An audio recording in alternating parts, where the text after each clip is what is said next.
29 days, 6 games, 0 wins. Perhaps the strangest managerial appointment in EFL history. Well, I mean, barring Colo Torre at Wigan, of course. And now it has come to an end. I mean, it turned heads from the get-go, really. It initially brought to the club as a player-coach at the start of the season, played a few games, even got a few goals.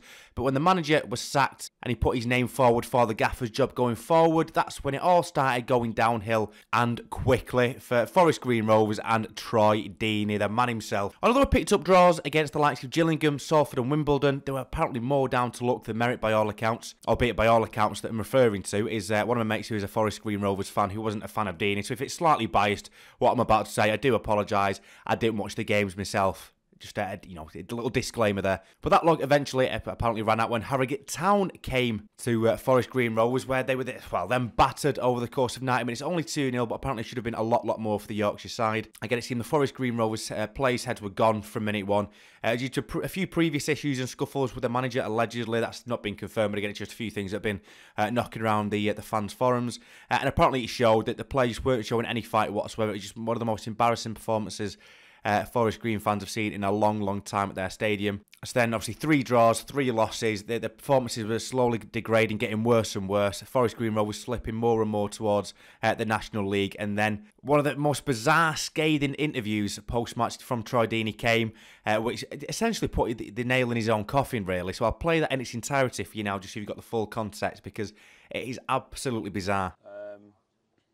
Group of people doing their own thing, hiding, scared. I don't understand why they're scared, because should be used to losing based on what I've seen over the last 18 months, 2 years. And I know people are going to go, oh, Troy's being harsh and Troy's deflecting. Not deflecting at all, take full responsibility for it. I picked the team, and I'd like to apologise to the fan base, but I'm not really into the apologising thing. I'm into the fixing and sorting the issues out at its root core, and the issue at its root core is we've got a lot of people that haven't gone through the mill of humility to understand why they are here and what they've been doing. And if this is your level at League 2, then why are you at the bottom of League 2? Because this club is not a bottom of League 2 club, so we have to start addressing that. And the harsh realities of it is we can bring people in, which we will, and we are. But if you come into an environment that is full of sulkers, full of people that blame other people, then it takes time.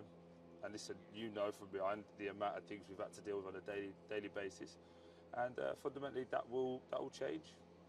And it will be changed very quickly. Always at the right back with Dabo, who was poor and awful again, and I've just told him he won't be playing on Tuesday, so he can have that from now. He's got it on the right back. We're going to go out to the opposite left is the game plan.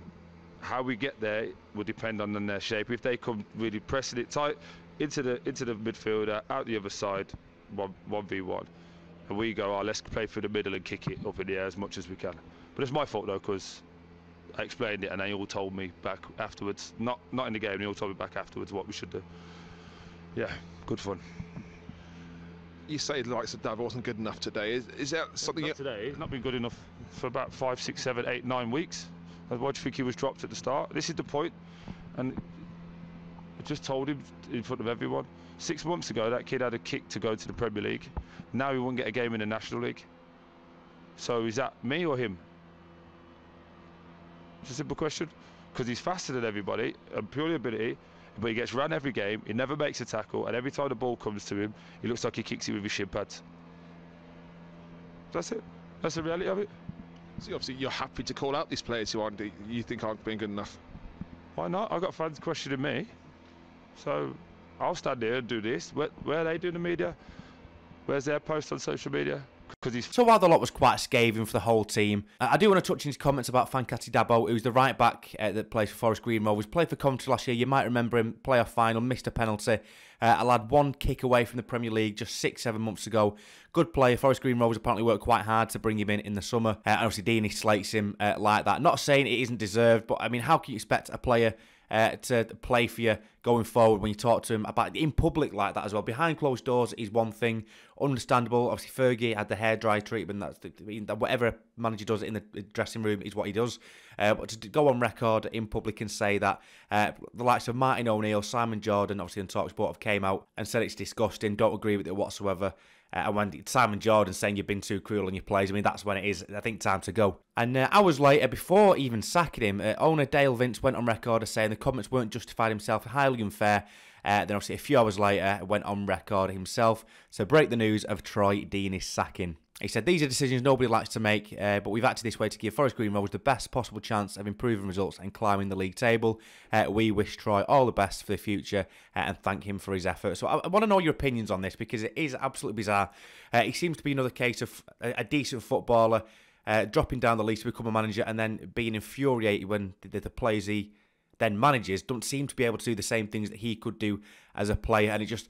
The tactics, whatever the coaching, just not translating as it should do. It seems like he has sort of rushed into coaching a little bit. So is this the end for Troy Deeney as a manager/coach?